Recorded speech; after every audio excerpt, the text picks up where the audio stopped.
Bonjour, c'est la première séance de Dans ce l'histologie. cours, On va étudier les tissus présents chez l'être humain. On va étudier la structure de chaque tissu, sa composition, son rôle et son origine embryonnaire. Chez l'être humain, nous avons quatre groupes des tissus. Les épithéliums, les tissus conjonctifs, les tissus musculaires et les tissus nerveux. Ces quatre tissus, avant de commencer en détail ces quatre tissus, on va voir leur origine embryonnaire. Ici, dans ce dessin, nous avons une coupe transversale d'un embryon âgé de 6 à 8 semaines. À cet âge-là, à ce stade-là, l'embryon est composé et constitué des cellules immatures, des cellules souches. Ces cellules souches vont former trois couches cellulaires qui s'appellent ectoblastes, mésoblastes et endoblastes. Parfois, on trouve dans certaines références ectoderme, mésoderme et endoderme. Ces trois couches sont à l'origine des tissus matures. Maintenant, on va voir l'origine de chaque tissu, c'est-à-dire chaque couche embryonnaire ici, qu'est-ce qu'elle va donner comme tissu. Comme vous voyez ici, l'ectoblaste, la couche externe, elle est à l'origine du tissu nerveux plus une partie du tissu épithélial.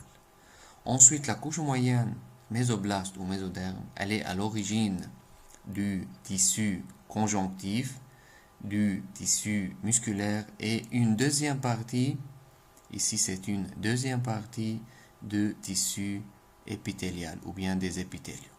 Finalement, la couche la plus profonde, qui est l'endoblaste, elle donne la troisième partie des épithéliaux. Donc, l'ectoblaste, je répète, l'ectoblaste donne le tissu nerveux, mésoblaste donne tissu conjonctif, tissu musculaire, et le tissu épithélial ou bien les épithéliums dérivent des trois couches. C'est l'origine embryonnaire. Le seul tissu qui dérive des trois couches est l'épithélium. Par contre, nerveux dérive de l'ectoblaste, le conjonctif ou musculaire mésoblaste, l'endoblaste donne une partie des tissus épithéliaux. Maintenant, quelle est la composition d'un tissu? Un tissu est composé de deux éléments. Premier élément, ce sont les cellules. Avec les cellules, on trouve une matrice extracellulaire. ضروري نحن نحفظ كتير منيح la composition du tissu. إذا بنقول cellules, des cellules, chaque tissu possède des cellules spécifiques qui ont la même origine et assure la même fonction. Par exemple, un tissu musculaire est composé des cellules musculaires.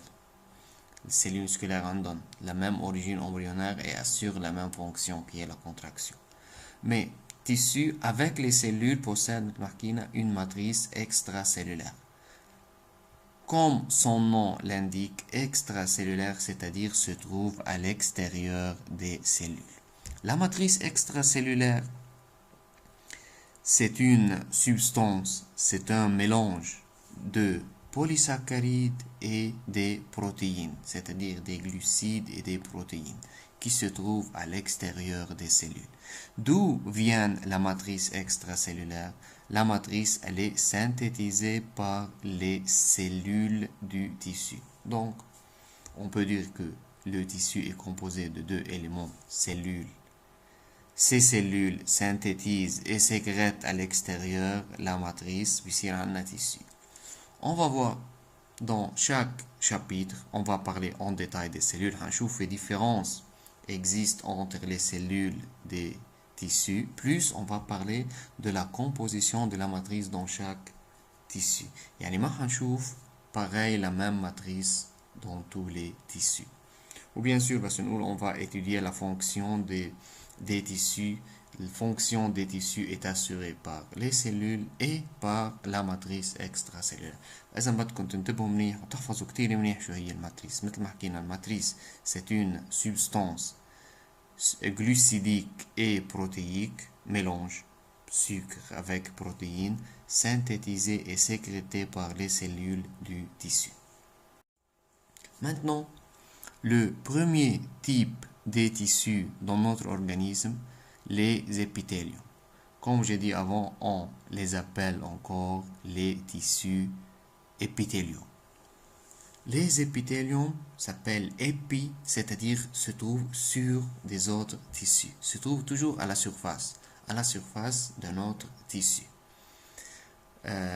Possède plusieurs caractéristiques. Tout d'abord, on va commencer par les caractéristiques des cellules épithéliales. La première caractéristique chez les cellules épithéliales, on voit ici, elles sont hautement jointives, c'est-à-dire, on voit le schéma ici, ou bien la figure, les cellules épithéliales sont attachées les unes avec les autres, c'est-à-dire ne sont pas éloignées, sont toujours juxtaposées ou attachées ensemble. Cet attachement est assuré par des jonctions intercellulaires. On voit ici l'attachement assuré par des jonctions. Les jonctions, ce sont de nature protéique qui relient les cellules entre elles. On voit ici les 4 types de jonctions qui relient les cellules. Ces 4 types de jonctions, هتشوفوهم en détail dans le cours de cytologie. Maintenant, on a dit les cellules sont hautement jointives, c'est-à-dire l'espace entre les cellules est très petit. Les espaces intercellulaires sont très étroits. فإذا في espace كتير صغير entre les cellules. Et on dit encore que l'espace intercellulaire est non visible en microscope optique أو بنقول à la limite de la visibilité en microscope optique. يعني على الميكروسكوب optique ما بنشوف بوضوح l'espace intercellulaire. C'est la première caractéristique, c'est une caractéristique très importante لأنه هي بتميز الابيثيليوم من كتير autres tissus. هنشوف بعدين dans certains tissus ما في jonction intercellulaire. هي دي caractéristique importante. طبعا في autres tissus possèdent des jonctions بس مش كل les tissus possèdent des jonctions intercellulaires. La deuxième caractéristique qui se trouve chez les cellules épithéliales, c'est la polarité. Les cellules épithéliales sont polarisées. Ici, quand on dit polarisé, on ne parle pas de charge, de pôle positif, pôle négatif. Non, on parle d'une asymétrie, d'une hétérogénéité dans la composition de la membrane cytoplasmique chez la cellule. C'est-à-dire, la membrane cytoplasmique cellulaire n'a pas la même composition dans cette région et dans cette région. C'est la polarité. Encore, le cytoplasme ici. Le cytoplasme ne possède pas les mêmes éléments, les mêmes protéines ou les mêmes organites ou les mêmes vésicules dans tout le cytoplasme. On voit une distribution hétérogène ou asymétrique des éléments cytoplasmiques. Par exemple, le noyau et plusieurs organites qu'on va voir plus tard préfèrent d'être proches de la partie inférieure à la surface ici ou bien dans la partie supérieure on trouve des vésicules et certaines structures qui ne se trouvent pas en bas. C'est la deuxième caractéristique, la polarité. Ou la polarité, on va diviser la membrane cytoplasmique en 3 régions. Première région, c'est la partie supérieure ici qui s'appelle le domaine apical. En bas, le domaine basal. Entre les deux, s'appelle le domaine latéral ou parfois on l'appelle domaine latérobasal ou basolatéral. Ces deux caractéristiques, plus tard on va voir autres caractéristiques chez les cellules épithéliales. Maintenant, les épithéliums sont 2 types. Dans notre organisme, nous avons 2 types des épithéliums. Les épithéliums de revêtement et les épithéliums glandulaires. Épithélium glandulaire, tout simplement, ce sont toutes les glandes exocrines et endocrines présentes dans notre organisme. On va commencer tout d'abord par l'épithélium ou bien les épithéliums de revêtement. ou bien avant de parler des épithéliums de revêtement, il y a un élément très important encore que j'ai oublié de parler.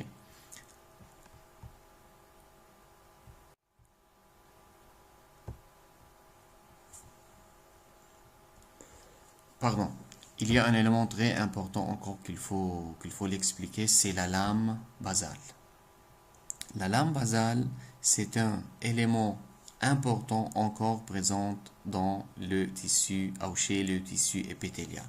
Comme vous voyez, les cellules sont hautement jointives, l'espace entre elles est très étroit et sous les cellules se trouve cette lame jaune qui s'appelle la lame basale. Où les cellules épithéliales reposent sur la lame basale. Et encore, les cellules sont attachées, sont fixées avec la lame basale. Cette lame basale est de nature principalement protéique. Avec les protéines, on trouve autres molécules, exemple polysaccharides, mais principalement de nature protéique. Et cette lame basale est synthétisée par les cellules épithéliales. Alors, on voit dans le deuxième chapitre, une partie de la lame basale, la partie inférieure, est synthétisée par le tissu conjonctif. Jusqu'à maintenant, ici, dans le chapitre, on la lame basale, la partie qui nous intéresse, est synthétisée par les la lame basale est synthétisée par les cellules épithéliales. La lame basale est une partie de la matrice extracellulaire du tissu conjonctif. نحن حكينا seulement عن السلول épithéliale. ما حكينا الماتريس. اتفقنا نحن الماتريس est une substance de nature protéique et polysaccharidique et se trouve à l'extérieur de la cellule. بس نقول à l'extérieur des cellules ما بدها تكون entre les cellules. بس هون بما انه الاسباس entre les cellules est très étroit فاذا ما في محل للماتريس الماتريس بتكون كتير قليلة وهي عبارة عن seulement la lame basale. Maintenant, quel est le rôle ou bien quelles sont les fonctions? La lame basale possède deux fonctions de la lame basale. Tout d'abord, elle joue un rôle de fixation. شو هو الرول de fixation؟ مثل ما ملاحظين les cellules épithéliales sont fixées, sont attachées sur la lame basale. Non, il y a des protéines, des jonctions qui fixent les cellules épithéliales sur la lame basale. De l'autre côté encore, la lame basale, la face inférieure tabac, encore la lame basale بتكون fixée et attachée avec un autre tissu qui est le tissu conjonctif. بدنا نحفظ كمان شغلة انه toujours sous la lame basale se trouve un tissu conjonctif. C'est la première fonction, rôle de fixation. Maintenant, la deuxième fonction, rôle de barrière. بس نقول رول de barrière يعني هي مثل obstacle مثل حاجز أو حاطين هون فلتراج جو le rôle encore de filtre. فلتراج لشو؟ نحن اتفقنا انه sous la lame basale في عنا tissu conjonctif. Les molécules ou bien les substances الموجودين بالtissu conjonctif traversent la lame basale par diffusion vers les cellules épithéliales. فإذا هي بتكون مثل barrière permettant le passage des substances nutritives à partir du tissu conjonctif vers les cellules épithéliales. هيدي en gros en général la fonction de la lame basale. بعدين هنشوف نحن ديتاي أكتر عن الكومبوزيسيون de la lame basale. هيدا الشيما هون هنوضح أكتر يعني هون مثل ريزومي لكل شي حكيناه لهلا. نحن اتفقنا les cellules épithéliales هون عندنا 3 cellules épithéliales. Les cellules épithéliales sont hautement jointives grâce à des jonctions intercellulaires. On voit ici هيدا le premier type de jonction, deuxième type, troisième type et quatrième type. Les cellules sont hautement jointives, reposent sur la lame basale. On شايفين la lame basale. Sous la lame basale, toujours nous avons un tissu qui s'appelle tissu conjonctif. وحكينا كمان انه la lame basale هي joue le rôle d'une barrière, c'est-à-dire filtre. حطينا كمان filtration, joue le rôle d'un filtre, permet la diffusion ou le passage des nutriments du tissu conjonctif vers les cellules épithéliales. هلا ليش نحن بدنا النيوتريمون يقطعوا par diffusion à partir du tissu conjonctif vers les cellules épithéliales? Car il y a des points très importants, car les ou le tissu épithélial est non vascularisé. لاحظوا هون en rouge الكابيلار sanguin بيوصل على التيسيو conjonctif بيوقف ما بيكفي على التيسيو épithélial. Donc le capillaire sanguin arrive seulement dans le vers ou dans le tissu conjonctif. اللي بيصير في عنا هون libération de nutriments dans le tissu conjonctif وهود النutriments vont traverser la lame basale par diffusion vers les cellules épithéliales. هيدا الرول الامبورتون de la lame basale. بالشمال في نقطة تانية حنزيدها. شوفوا la couleur jaune. هيدي هون une fibre nerveuse. Et les terminaisons nerveuses, les fibres nerveuses مثل ما شايفينها بالtissu conjonctif mais continuent, traversent la lame basale et atteignent le tissu épithélial. فإذا les terminaisons nerveuses traversent la lame basale et atteignent le tissu épithélial. شو نطلع conclusion إنه les épithéliums sont innervés عندهم terminaisons nerveuses mais sont non vascularisés. كيف بنحل مشكلة إنه non vascularisés؟ nutriments traversent la lame basale par diffusion. بعد في point لاحظوا toutes les cellules reposent sur la lame basale. بس هيدي الكا بس يكون الابيثيليوم simple, c'est-à-dire une seule couche de cellules. بس يكون عنا plusieurs couches. شو بيصير في عنا autre couche cellulaire قاعدين فوق هيدي الكوش. بيكون عنا plusieurs couches cellulaires juxtaposées, fortement attachées, mais seulement la couche la plus profonde repose sur la lame basale. Maintenant, les épithéliums de revêtement. On va parler en détail des épithéliums de revêtement présents dans notre organisme. Maintenant, ce sont des tissus de surface. فإذا نحن حكينا revêtement موجودين على surface de l'organisme. هلا بدنا نشوف en détail وين موجودين على surface. وحاطين هون les fonctions des épithéliums de revêtement. Les épithéliums de revêtement حاطين première fonction de barrière حاجز مثل par exemple l'épiderme. Deuxième fonction de protection. Encore l'épiderme a un rôle de protection, protège l'intérieur, protège l'organisme, protège les tissus internes. Et parfois fonction d'absorption. Absorption, par exemple, nous l'épithélium intestinal. Au niveau de l'intestin, surface épithéliale, le rôle تبعها بتعمل l'absorption d'un nutriment. L'épithélium glandulaire طبعا من اسمه glandulaire, الرول تبعها fonction sécrétoire. هيدي بنشوفها بالدeuxième partie من الشابيتر.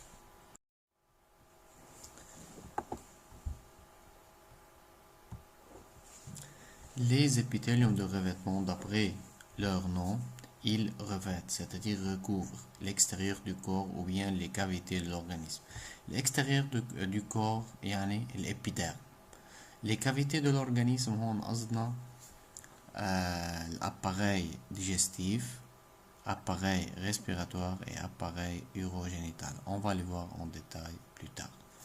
Ces épithéliums de revêtement sont composés par une ou plusieurs couches de cellules épithéliales étroitement juxtaposées. Comme nous avons dit précédemment, les cellules épithéliales sont hautement jointives, parfois forment une seule couche. Cette couche cellulaire repose sur la lame basale et parfois, puisqu'on en a plusieurs couches cellulaires, بيكونوا cellules étroitement juxtaposées, بتكون seulement la couche profonde qui repose sur la lame basale. Et parfois encore, on trouve des cellules non épithéliales dans les épithéliums. Les cellules non épithéliales, finalement, exemple, les cellules adipeuses, les cellules de la graisse, plus parfois on trouve des cellules sanguines, des cellules immunes, des lymphocytes par exemple. On a les 4 épithéliums de revêtement, on va les voir en détail plus tard. كافيين هون conclusion حاطينها هي نحن صرنا بنعرفها.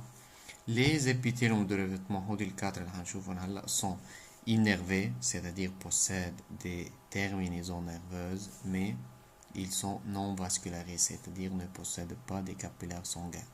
هلا malgré l'absence des vaisseaux sanguins, ces tissus reçoivent leurs nutriments à travers la lame basale par diffusion, à partir du tissu conjonctif sous-jacent. شفنا من شوي كيف النutriments توصل على الtissu conjonctif اللي تحتها. Par diffusion, les nutriments traversent la lame basale vers les cellules épithéliales. Finalement, La dernière caractéristique des épithéliums de revêtement, ils ont une grande capacité de régénération, c'est-à-dire une grande capacité de renouvellement. La capacité de régénération n'est pas homogène chez tous les épithéliums de revêtement. في épithélium بيكون الريجينيراسيون عندهم أسرع حسب اللوكاليزاسيون وحسب الكونديسيون. On va commencer maintenant avec le premier épithélium de revêtement qui est l'épiderme. L'épiderme, on va voir en détail sa localisation, sa composition et sa fonction. C'est une coupe, c'est un dessin de la peau. Nous la peau est composée de trois régions, épiderme, le derme et l'hypoderme. L'épiderme est tissu épithélial. Le reste, derme, hypoderme, en tissu conjonctif هذا tissu adipeux les gars حاطين الhypoderme حاطين لونه جون ليقولوا انه هو tissu دهني. Ce qui nous intéresse c'est l'épiderme. إذا بدأ هون بالépiderme نشوف c'est un tissu composé de plusieurs couches cellulaires. فإذا c'est un épithélium نسميه stratifié يعني plusieurs couches cellulaires. لاحظوا كتير منيح l'espace entre les cellules. Les espaces entre les cellules sont très étroits يعني ما في كتير espace بالدسم بينين entre les cellules فإذا بنقول conclusion إنه la matrice extracellulaire est très réduite يعني ما في كتير matrice entre les cellules. الماتريس مثل ما اتفقنا وين بتكون هي la lame basale qui est sous la dernière couche de cellules épithéliales. هلا هيدا الابيديرم اتفقنا هو انكور حكينا هلا من شوي انه سي ان تيسيو نون فاسكولاريزي وحاطين هون بالديرم اللي هو تيسيو كونجونكتيف فاسكولاريزي. لاحظوا هالفيسو سونغان او الكابيلار سونغان بيوصلوا sous la lame basale et par diffusion les nutriments traversent la lame vers l'épiderme. l'épiderme هو موجود بجسمنا هو la couche superficielle, la dernière couche de la peau يعني اخر طبقة من الجلد. هو الرول تبعه طبعا مثل ما ملاحظين plusieurs couches cellulaires الرول تبعه protection بتكون. هيدا أول épithélium de revêtement. هلا حنشوف les épithéliums muqueux اللي هي deuxième groupe des épithéliums de revêtement. épithélium muqueux أول شي ليش اسمها épithélium muqueux؟ car leur surface toujours contient une substance visqueuse qui s'appelle le mucus, comme ça met épithélium muqueux. Maintenant, la localisation des épithéliums muqueux. Les épithéliums muqueux sont localisés au niveau de l'appareil respiratoire, appareil digestif et appareil urogénital.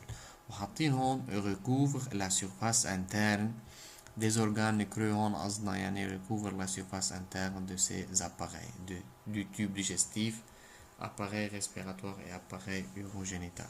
Ou toujours l'épithélium muqueux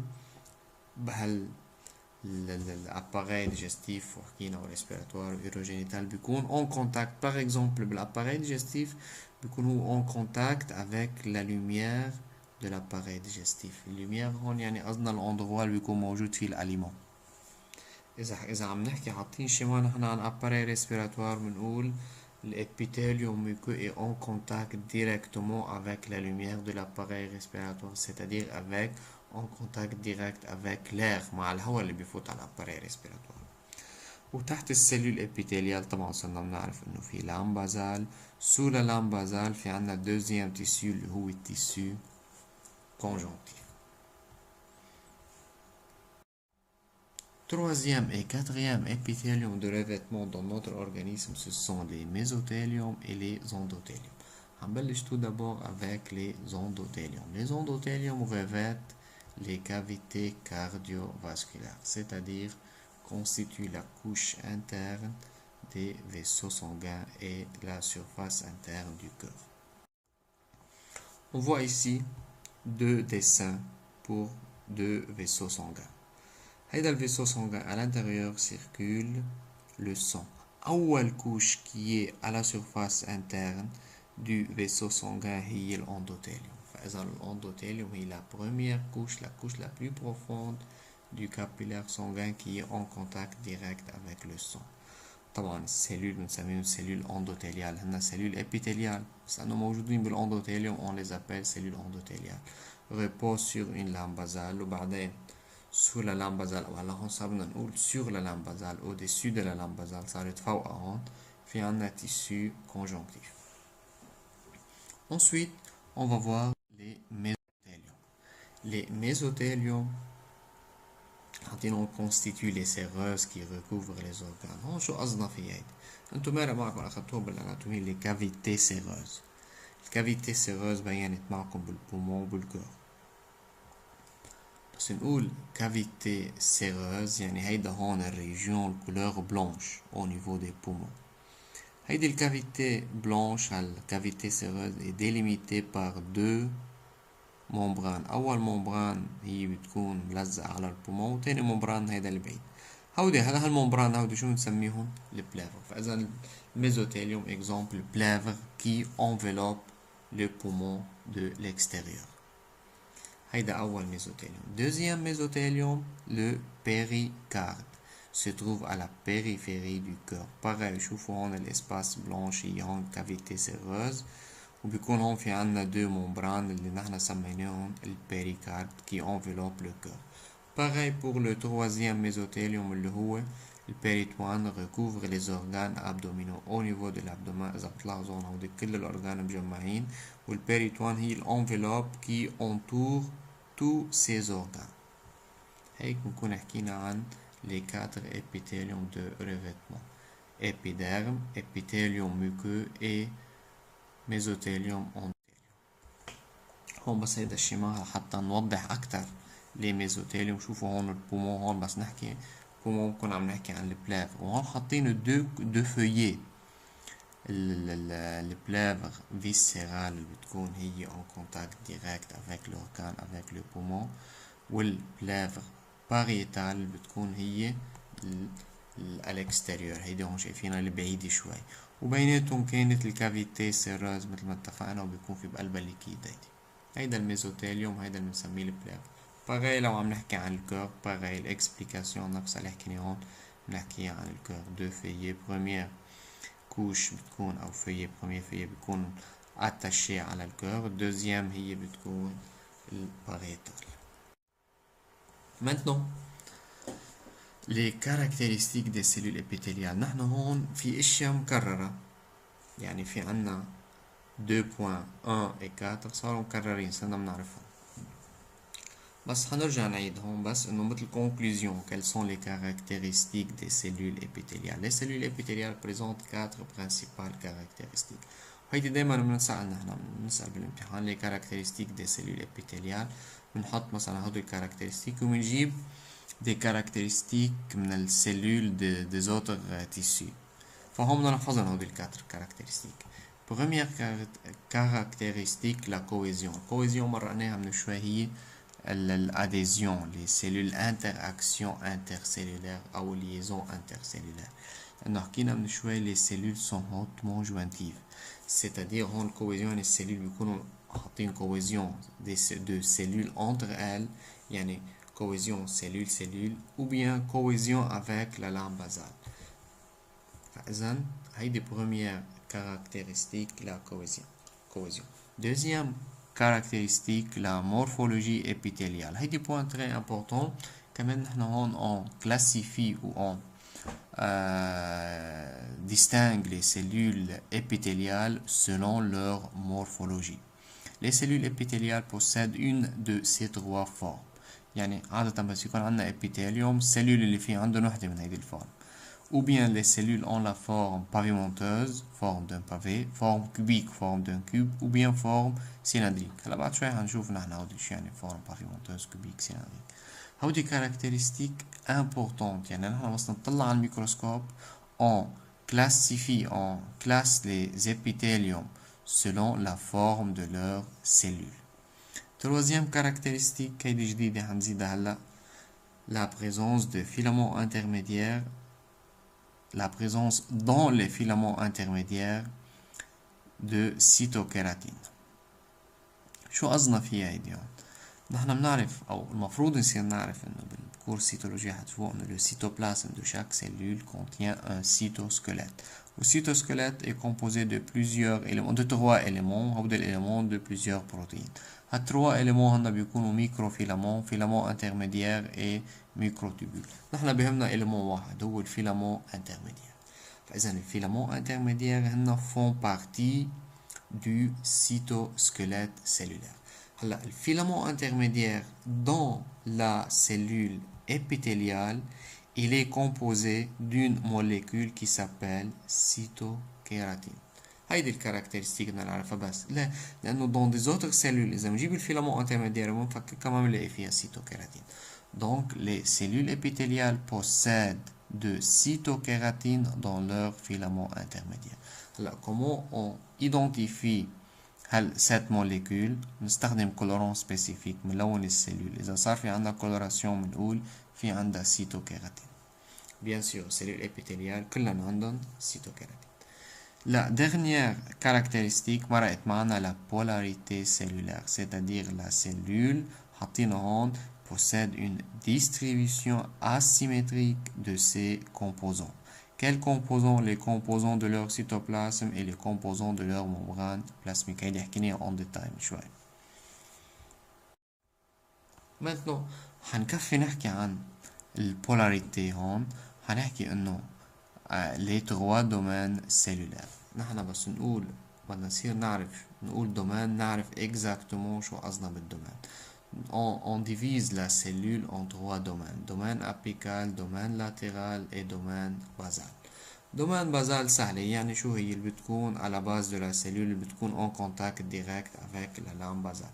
وكلمة domaine بدكم تحفظوا الدومين هي membrane cytoplasmique.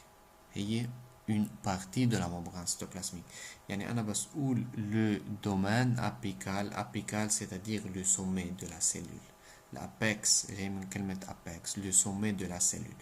Domaine apical, c'est ici. Cette partie de la membrane cytoplasmique s'appelle le domaine apical. Le domaine basal, c'est la partie inférieure de la membrane cytoplasmique. La région entre les deux s'appelle le domaine basal. Maintenant, la composition de ces trois domaines est asymétrique. وهيدي كمان بتعطي polarité للcellule. يعني composition du domaine apical n'est pas pareil 100% comme la composition du domaine basal et pareil pour le domaine latéral. Et chacun de ces domaines assure une fonction spécifique. Par exemple, le domaine basal, rôle principal شو بيكون؟ l'adhésion ou fixation, attachement à la lame basale. Domaine latéral, الفونكسيون برينسيبال شو بتكون؟ الكونكسيون أو الادhésion avec les cellules voisines. يعني بيكون riche en jonction intercellulaire pour se fixer avec la cellule et les cellules voisines. Finalement, le domaine apical بما انه هو البارتي supérieure يعني بيكون à la surface supérieure de la cellule بيكون دايما en contact avec l'extérieur. L'extérieur يعني هون مين قصدنا؟ la lumière de la cavité. Par exemple بالappareil digestif بتكون en contact avec les aliments. فإذا الرول تبعها هيدي بيكون très important. Par exemple بالintestin بتلعب رول absorption. فبتكون riche en structure en éléments facilitant l'absorption. هنشوفوا التفاصيل هلا. بس قبل ما نشوف تفاصيل الدومين بس بدنا نحكي عن définition تاني. فإذا الدومين صرنا نعرفها شو هي. Une partie de la membrane cytoplasmique ou une région dans la membrane cytoplasmique بنسميها الدومين. في عنا autre définition, c'est le pôle. بس نقول pôle apical et domaine apical. Quelle est la différence? فإذا le domaine apical, comme on a dit avant, c'est une partie de la membrane cytoplasmique. Par contre, le pôle, c'est une partie du cytoplasme. يعني جزء من داخل السيلول. بس نقول pôle apical بكون قصدنا كل هيدي الريجيون la région supérieure du cytoplasme. Le pôle basal, la région inférieure de la membrane cytoplasmique. إذا هيدي الديفيرونس entre domaine et pôle. وهون طبعا الدومين بازال هي شو بتكون البارتي de la membrane cytoplasmique qui est en contact avec la lame basale. هلا بهيدا الشيما هون حاطين ديسان مثل ريزومي لكل شي حكينا. لاحظوا هون هيدي اللام basale. Sur la lame basale reposent les cellules épithéliales. Sous la lame basale, nous avons le tissu conjonctif qui est vascularisé. Les cellules ici sont hautement jointives. Par contre, ici, des cellules, les cellules sont non jointives, sont dispersées, sont éloignées les unes des autres dans le tissu conjonctif sous-jacent. Par contre, le tissu conjonctif sous-jacent vascularisé, c'est-à-dire possède des capillaires sanguins. Quel est le rôle des capillaires sanguins ici? Riches en nutriments. Les nutriments, migre par diffusion et traverse la lame basale vers les cellules épithéliales. Les nutriments passent des vaisseaux sanguins présents dans le tissu conjonctif par diffusion à travers la lame basale vers les cellules épithéliales. هلا domaine apical حكينا عن الكارactéristique انه بيكون en contact avec l'extérieur, avec la lumière des cavités de l'organisme. Exemple, par exemple au niveau de l'appareil digestif en contact avec les aliments. Il est le plus spécialisé طبعا لأنه هو البارتي فإذا اتفقنا الfonction الأساسية est assurée par le haut niveau du domaine apical. Par exemple, on contient la plupart des protéines nécessaires aux fonctions spécifiques de l'organe. Exemple, au niveau de l'intestin, le rôle de l'absorption est assuré au niveau du domaine apical. Le domaine apical parfois présente des différenciations membranaires, des structures membranaires chez la cellule. Exemple, microvillosité. Microvillosité, par exemple, نحكيهم بالintestin. نحن شوي حكينا انه l'intestin rôle domaine apical absorption. Le domaine apical au niveau de l'intestin possède des microvillosités. هنشوف صارتهم بعد شوي. Les microvillosités assurent ou facilitent l'absorption des nutriments. Autre différenciation au niveau du domaine apical s'appelle les cils vibratiles. Ce sont des prolongements de la membrane cytoplasmique au niveau du domaine apical, mais à l'opposé des microvillosités, les cils sont mobiles et assurent autres fonctions. Les microvillosités ont fonction d'absorption. Sont mobiles, leur mobilité fait déplacer le mucus. فهن بس يتحركوا ensemble les cils vibratiles au mouvement synchrone. شو بيعملوا? Font déplacer le mucus à la surface de l'épithélium respiratoire, de l'épithélium de l'appareil respiratoire. الدومين لاترال اتفقنا هو بيكون الريجيون اللي بتلزق السيلول voisines ببعض وبيكون في plusieurs jonctions intercellulaires. هلا بنشوف الجونكسيون les 4 jonctions. نحن ما بدنا نحفظ الكاركترستيك دي جونكسيون بس بدنا نعرف لوكاليزاسيون في 2 points. بدنا نعرف 2 جونكسيون بدنا نعرف leur localisation. هلا بنشوف آخر domaine, le domaine basal qui repose sur la lame basale. فإذا هي partie de la membrane cytoplasmique qui repose sur la lame basale. Au niveau du domaine basal, on trouve des jonctions de type hémidesmosome. شو الرول تبع الhémidesmosome؟ تعمل interaction entre la membrane, le domaine basal et la lame basale. هون هيدا الشيما هون les jonctions. هون ما بدنا نحفظ ديتاي واسماء الجونكسيون بس بدنا نعرف مثلا jonction serrée. شوفوا هون jonction serrée se trouve toujours proche du domaine apical. فإذا les jonctions serrées se trouvent toujours proche du domaine apical. Par contre, les jonctions les jonctions communicantes ou bien s'appellent les jonctions GAP. Les jonctions communicantes ou bien les jonctions GAP se trouvent toujours proches du domaine basal. بضل عندنا الديسموزوم هون jonction desmosome والزون إلى adhérence بيكونوا distribués dans le domaine latéral. آخر jonction هن الhémidesmosome. الhémidesmosome لاحظوا موجودين بالdomaine basal et assurent la fixation des cellules avec la lame basale. هلا في point بدنا نشرحها بس jonction communicante ou jonction de type GAP. هالجونكسيون هيدي عندها فونكسيون غير الادhésion liaison entre les cellules voisines encore assure une autre fonction. من اسمها communicante assure la communication entre les cellules voisines. يعني هي بتكون مثل canal entre les cellules. بيصير في déplacement للنيوتريمون ou bien للموليكول signal d'une cellule à une autre. هيك بنكون حكينا عن الدومين لي تغوا دومين وحكينا عن الجونكسيون. بس بدي هون نزيد شغلة هون موجودة بهيدي الشيما. لاحظوا هون بهيدا الديسان شايفين هون هيدي ستركتور هيدي ديفيرونسياسيون او نيفو دو دومين apical. هودا هن les microvillosités اللي حكينا عنهم من شوي. إذن les microvillosités ce sont des différenciations au niveau du domaine apical chez certaines cellules يعني chez certains tissus. هو اليوم اللي هم بالانتستين بالابيثيليوم ميكو انتستينال. هلا هون مثل ريكابيتولاسيون يعني مثل تلخيص للي حكيناه هلا. حكينا عن لي تيسو ابيثيليوم، شفنا ابيثيليوم دو ريفيتمون. لي glandulaires ما حكينا عنهم، بس قلنا عنا لي glandes exocrines et les glandes endocrines présentes dans l'organisme. الابيثيليوم لي تيسو ابيثيليوم حكينا عن الابيثيليوم دو ريفيتمون les 4 types épiderme, épithélium muqueux, plus endothélium et mésothélium. شفنا en détail leur localisation. الابيديرم الابيثيليوم ميكو. فاذا الابيثيليوم ميكو مثل ما متذكرين المفروض انه هي موجودة au niveau de l'appareil respiratoire, appareil digestif et appareil urogénital. L'endothélium, surface interne des vaisseaux sanguins. Mésothélium, les séreuses qui recouvrent les organes. شفنا أي أورجان قصدناهم بنحط حدا إذا بدكم صرنا بنعرفها. recouvre le poumon, recouvre les poumons, recouvre le cœur et l'abdomen. هلا هناخد فكرة بس introduction هون، بس ما حفوت كتير تفاصيل.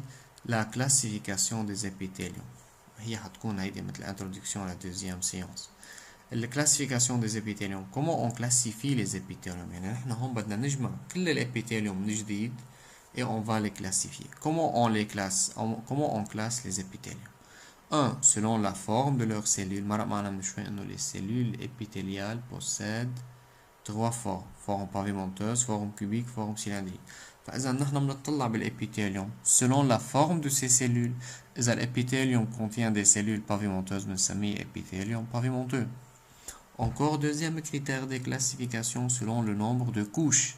نحن حكينا من شوي انه في عنا une lame basale et parfois on trouve une seule couche de cellules sur la lame basale, parfois plusieurs couches de cellules plusieurs couches بيكونوا juxtaposées et reliées entre elles par des jonctions intercellulaires. بس يكون عنا une seule couche بنسميه épithélium simple.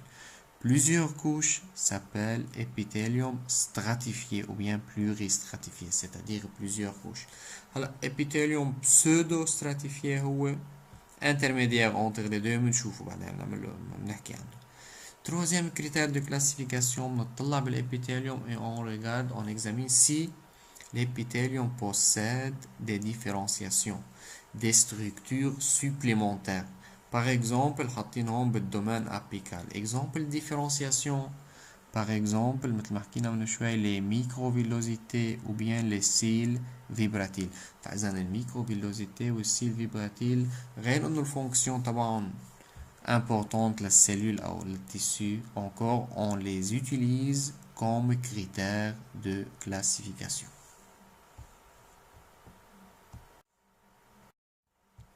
هون هيدي اخر سلايد هلا بنحكيها بس لحتى تكون مثل انترودكسيون مثل ما قلت لكم للسيونس 2. حاطين هون plusieurs types d'épithélium. هون حاطين لي critères de classification. حاطين اول type d'épithélium مسمينه épithélium pavimenteux simple. c'est-à-dire quoi؟ اول شي بما انه حاطين simple c'est-à-dire une seule couche cellulaire. بيجي بتطلع هون بشوف vrai c'est vrai انه عندنا une seule couche de cellules repose sur la lame basale. La lame basale ici de couleur noire. وتحت هيدي الكولور الغريزة هي التيسيو كونجونكتيف سوجاسون. طلع هون انا بالسيلول وبشوف السيلول الفورم تبعها الكونتور تبعها بيكون irrégulier. فاذا هيدي بسميها السيلول pavimenteuse. وإذا بتطلعوا بالكاركتيرستيك دي cellules pavimenteuses وهنشوفها نحن بالسيونس deuxième séance, les cellules pavimenteuses sont toujours aplaties. يعني عندهم très faible épaisseur. هيدا épithélium pavimenteux simple. Deuxième épithélium épithélium cubique simple. Simple c'est-à-dire une seule couche. بنشوف هون كتير منيح une seule couche c'est-à-dire toutes les cellules reposent sur la lame basale. Cubique c'est-à-dire les cellules ont la forme d'un cube. Troisième catégorie ou troisième type de tissus ابيثيليوم هون بنسميه الابيثيليوم سيلندريك او هون بنسميه بريسماتيك باغي. نحن اذا مرقت معنا بريسماتيك او سيلندريك هو نفس الشيء. épithélium cylindrique simple, c'est-à-dire une seule couche de cellules et toutes les cellules ont la forme d'un cylindre, c'est-à-dire cellules ont la hauteur est plus importante que la largeur. Toutes les cellules reposent sur la lampe basale. La D هون صرنا هون épithélium stratifié. كيف بعرف épithélium stratifié؟ لأنه عندنا plusieurs couches cellulaires. 1, 2, 3, 4, etc. Nous avons plusieurs couches cellulaires et seulement la couche la plus profonde repose sur la lampe basale. هيدا بسميه épithélium stratifié. بس هيدا ما suffisant la classification épithélium stratifié. Il faut préciser la forme des cellules. طبعا كيف بحدد السيلول؟ إذا بتلاحظوا الforme des cellules n'est pas fixe. La couche profonde forme cubique, ici forme cylindrique, à la surface forme pavimenteuse. هيدا كيف أنا بعتمد الforme؟ On regarde seulement la couche superficielle. Par exemple, pour les épithéliums stratifiés, on utilise seulement la forme de la couche superficielle pour la classification. فإذا هيدا شو بيطلع؟ بما إنه la couche superficielle ces cellules sont pavimenteuses, donc ce tissu s'appelle pavimenteux stratifié. بضل عندنا آخر épithélium pseudo-stratifié, c'est-à-dire faux stratifié ou intermédiaire entre cylindrique simple et stratifié. الكاركترستيك تبعه بنشوفها المرة الجاية وبنحكي en détail أكتر عن كل هودي الépithélium, leur localisation dans l'organisme et la fonction. نحن المفروض prochaine séance بنصير نحن بس نقول épithélium pavimenteux simple directement on peut déduire la fonction. يعني بدنا نصير نقدر نعمل le lien entre la forme de l'épithélium et la fonction.